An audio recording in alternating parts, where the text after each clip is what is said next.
Okay, so let's be real for a sec. Anyone out there who's ever spent like way too long polishing their resume and, pouring their soul into those cover letters, only to find a job posting that it just screams too good to be true. Oh, yeah. You've been there, right? Definitely. Well, chances are you might have stumbled upon a ghost job, and you're not alone. Nope. A recent survey actually suggests that a whopping, wait for it, 70% of job postings could be these phantom opportunities. Wow, 70%. Yeah, it's crazy, right? That is a lot. It's like a hidden epidemic in the job market. So today we're going to do a deep dive into this whole ghost job phenomenon with our expert here to help us understand what they are, why companies even create them, and most importantly, how we can, avoid wasting our time and energy on them. Right. So maybe you could start by giving us a clear definition of what exactly a ghost job is.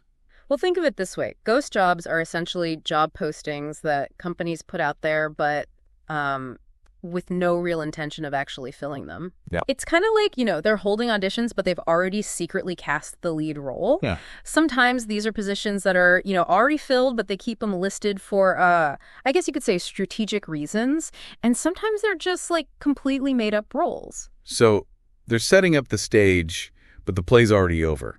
Pretty much, yeah. I'm already feeling frustrated for all the job seekers out there, to be honest. Yeah, I get that. Why would companies even bother doing this? What's the point of, creating a job posting if they're not actually looking to hire anyone? Well, it's actually more complex than you might think. Oh, really? There are several reasons why companies might post these ghost jobs. Okay. Some of them, might surprise you. Okay, lay it on me. So take market research, for instance. Companies, they might be using these postings to kind of get a feel for the current talent pool, understand what skills are hot right now, and maybe even, figure out what the going rate is for certain positions, all without actually having to commit to, actually hiring anyone. So they're basically like window shopping for employees, but with no intention of actually buying anything. Yeah, you could say that. I can see how that's valuable for them from a business standpoint, but it feels a little, deceptive, doesn't it? I can definitely see why it would feel that way, yeah. Yeah. But, companies, they operate in this really competitive environment, and gathering market intelligence like that, it's a pretty crucial part of their strategy, Right. Another common reason is talent pooling. Oh, okay. So companies, especially, ones that are growing really quickly, they might use these ghost postings to kind of collect resumes and build up this database of potential candidates for future openings. Ah, okay. So it's like a bench of talent ready to go when they need it. Yeah, exactly. Kind of like a reserve team. So it makes sense, from a business perspective, having that talent pool on standby, but it still feels, I don't know, a little bit unfair to job seekers who are putting in the time and effort, right? Yeah. Applying for these roles Yeah. without knowing that they might not even, be considered for an actual job. I hear you, and it is a valid concern. Yeah. The lack of transparency there, it can be incredibly frustrating for job seekers, for sure. Right. We're definitely going to delve deeper into that, the ethical implications and the impact all this has on job seekers a little bit later. Okay. But for now, let's move on to another big reason companies create these ghost jobs. Okay. And that is employer branding. Interesting. This one's particularly common among startups who are really trying to establish themselves, Right. By having a steady stream of job postings, even if they're not actually hiring for all of them, they can project this image of, growth and stability. Ah, I see. So it's kind of like a facade. In a way, yeah. It's about appearances. It's a way to attract potential investors and make the company seem more attractive to, future job seekers. So they're basically trying to create this illusion of success to pull in, both talent and investment. Yeah, that's a part of it. Wow. And then there's internal benchmarking. Okay. This is where companies might post a job just to, kind of compare what they're offering in terms of salary and qualifications to what's out there in the industry, basically. So they're using these ghost jobs to do some market research on themselves? You got it. That's it's pretty strategic, but again, it's, happening at the expense of job seekers who are unknowingly participating in this data gathering exercise. It's true. Okay, so we've established that ghost jobs exist, Yeah. and we've uncovered some of the reasons why companies create them, strategic or not. Yeah. But for those of us who are out there actively looking for a job right now, This is pretty discouraging, to be honest. I understand that. How can we protect ourselves from falling into these traps? How do we spot a ghost job before we waste hours on an application? That's $1 million question, isn't it? Yeah, it is. And, it's a question a lot of job seekers are asking themselves. The good news is there are some signs, some red flags you can look out for. Okay, good. And once you know what to look for, you can avoid wasting time and energy on these phantom jobs. Okay, yeah, so give us the scoop. How do we spot these ghosts? All right, well, one of the simplest things to check is the job posting date. Okay. If a listing's been up for, like a really long time, let's say over a month or even longer, Right. That's a pretty big red flag. Makes sense. Companies, they usually try to fill positions, relatively quickly. So a stale posting like that, it could mean the position is either already filled or they're just not actively looking to fill it anymore. Yeah, you wouldn't leave a help wanted sign up for months if you already found someone. Exactly. Okay, good point. Another big red flag is a vague or just a really generic job description. Okay. If the listing doesn't really give specifics about the responsibilities, the qualifications they're looking for, or even like what team you'd be joining, Right. that's a sign that something might be, a little fishy. Okay. A real job posting, a legitimate one, is going to clearly lay out exactly what they're looking for in a candidate and what the role, actually involves. Right, so if it feels like they're being intentionally vague or like dodging the details of the job, that's a warning sign. Absolutely, yeah. Okay. And pay close attention to how the job title is worded, too. The title, okay. Sometimes companies will use like these really inflated or unusual job titles to make the role sound, more exciting or to try to get a wider range of applicants. Right, it's like clickbait for job seekers. You got it. A flashy title to, get you to click, but then the actual content might not live up to the hype. Exactly. Oh, yeah. And here's another thing to keep an eye out for: repetitive reposting. Okay. If you see the same job popping up over and over again, for weeks or even months without any changes to the description, it could mean they're not really serious about filling the position. Ah, I see. So they're going through the motions, like just to create this illusion that they're hiring, but not actually making a real effort to find someone. Yeah, that's a good way to put it. Okay.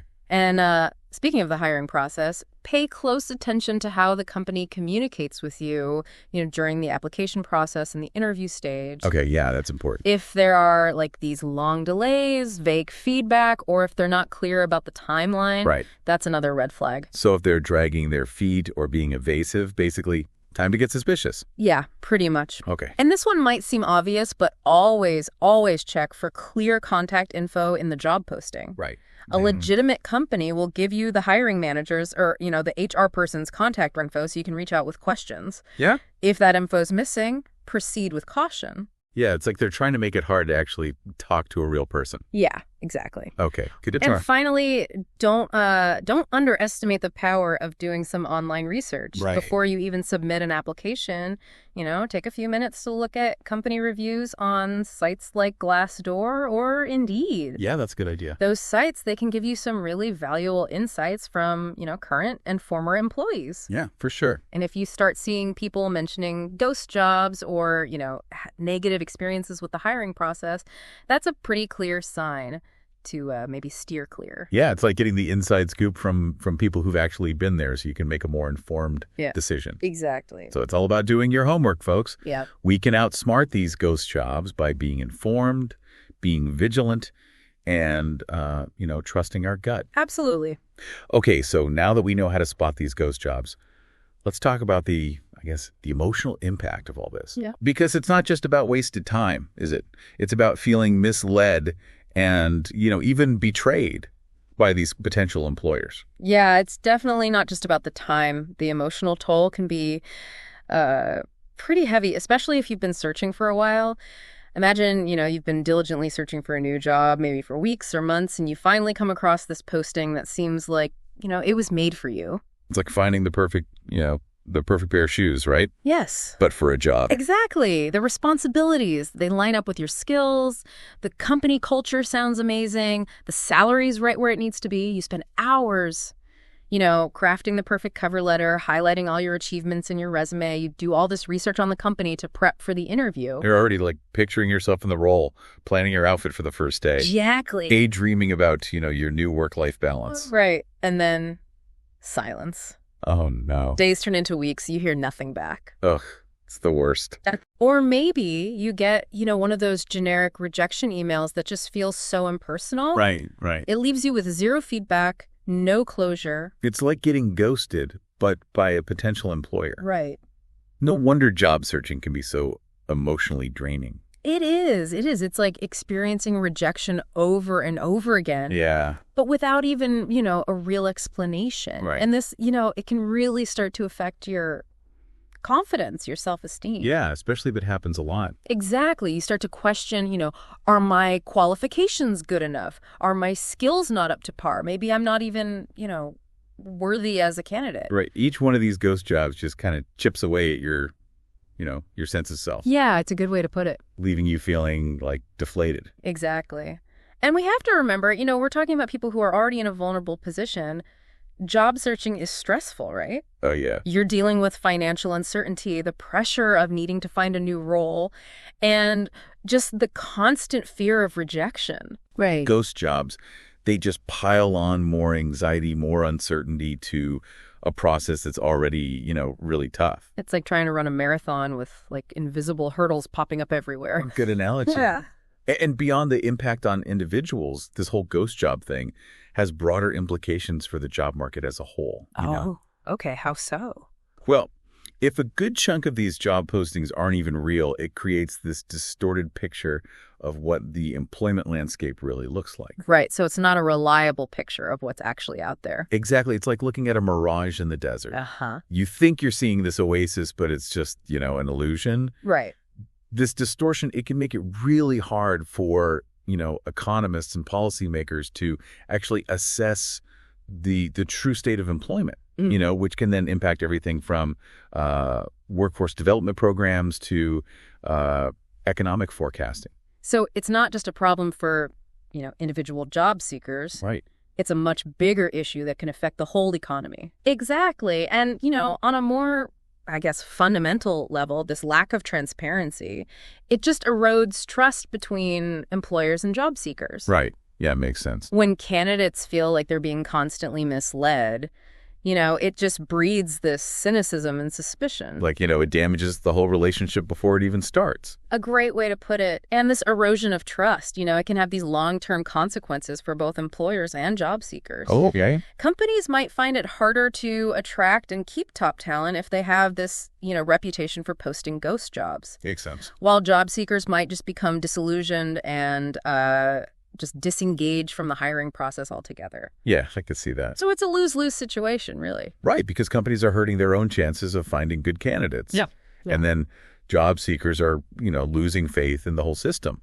So what can we do about it? How do we, fix this broken system? So how do we fix this? How do we create, a more transparent, a more fair job market? Well, it's going to take a kind of a multi-pronged approach here. Okay. Involving employers, policymakers, and job seekers themselves. Right. Everyone's got to play their part. Exactly. So first and foremost, we need more transparency from the companies themselves. Yeah. They need to be more upfront about, their hiring intentions and avoid posting these jobs that they, have no plans to fill. Yeah. It's about being honest, ethical, in those recruitment practices, treating potential candidates with respect. Absolutely. And recognizing, the real impact this has on people. Right, yeah. And then we need, stronger regulations, better oversight to kind of discourage companies from engaging in these deceptive practices. Okay. This could involve, stricter guidelines for job postings, maybe penalties for companies that,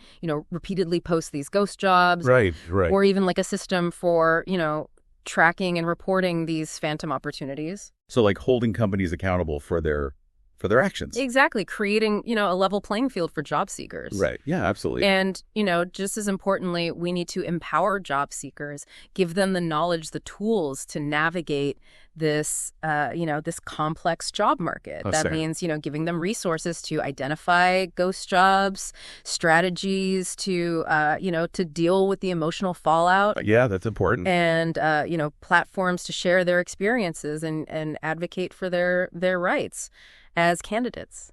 So it's about giving job seekers, the information they need to make informed decisions and to protect themselves during the process. Absolutely. It's a team effort, right? Yeah. We all have a role to play here in creating a more ethical, a more transparent job market. Okay. So we've talked about the bigger picture. Yeah. But now let's get practical.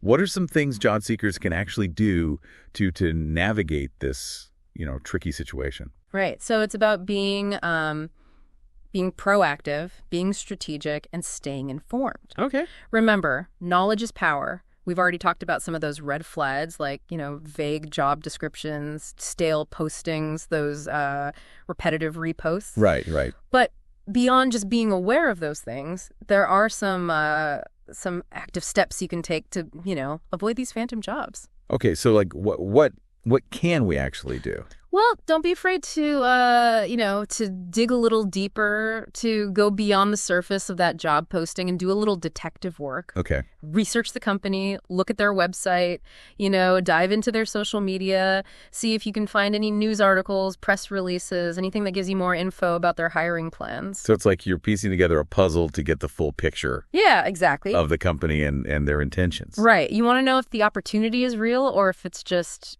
a mirage. And if you've done all that research and you're still not sure, don't hesitate to contact the company directly. Find the hiring manager, the HR person's contact info, send a quick email, or, give them a call. Yeah, that's a good idea. Just a simple inquiry can really clear things up.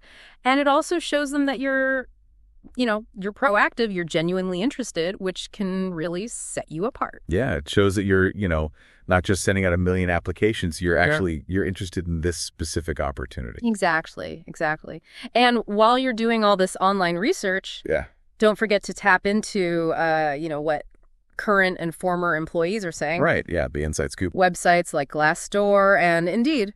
They're a goldmine of information. Yeah. Company reviews can give you a real insider's perspective on, the culture, the hiring practices, and if there's any talk about ghost jobs. Right. So it's like getting the unfiltered version, from the people who have actually been there. Exactly. And, even with all the online stuff, don't underestimate the power of good old-fashioned networking. Oh, yeah, right. Talk to people in your field. Go to industry events. Use your LinkedIn connections, Yeah. You never know where you might find a lead, hear about an opportunity that's not even posted online. Yeah, the hidden job market. Right? Exactly. And speaking of, standing out from the crowd, make sure you're building a strong personal brand. Okay. Keep your resume and LinkedIn profile up to date. Highlight your skills, your experience. Yep. Be active on social media. Share your thoughts on industry stuff. Position yourself as an expert. Right. So you're making yourself visible. Even if companies aren't, specifically looking for someone right now. Right. And when you do get an interview, be prepared to ask good questions. Okay. Don't be afraid to dig a little deeper into the role, the company's hiring plans, their timeline. Yeah, don't be shy. If they're being vague, evasive, that's a red flag. Okay. Remember, an interview is it's a two-way street. Right. You're interviewing them as much as they're interviewing you. Exactly. It's about finding the right fit. A company with values that match yours. Yeah. A place where you can actually see yourself succeeding. Right. So don't settle, especially if your gut's telling you something's not right. Exactly. And finally, this is really important. Okay. Don't let those ghost jobs, get you down. Yeah. Don't let them make you question your worth. Right. The job market, it can be tough. It can be unpredictable. Yeah. But with persistence, resilience, and a healthy dose of, skepticism, yes, you can find a career that you love, a career that matches your goals. So stay positive, focus on what you're good at, Absolutely. and leaving yourself even when it feels like, you're navigating a haunted job market. Well said. Remember, every no gets you closer to that yes. That's a good way to look at it. Keep learning, keep growing, keep putting yourself out there. Yeah. The right opportunity is out there waiting for you. And that's a great note to end on. So to all our listeners out there, remember, you're not alone in this job search journey. We're all in this together. The next time you see a job posting that just seems too good to be true, take a breath, channel your inner detective, and ask yourself, is this the real deal, or am I about to get ghosted? Until next time, keep exploring, keep learning, and keep diving deep.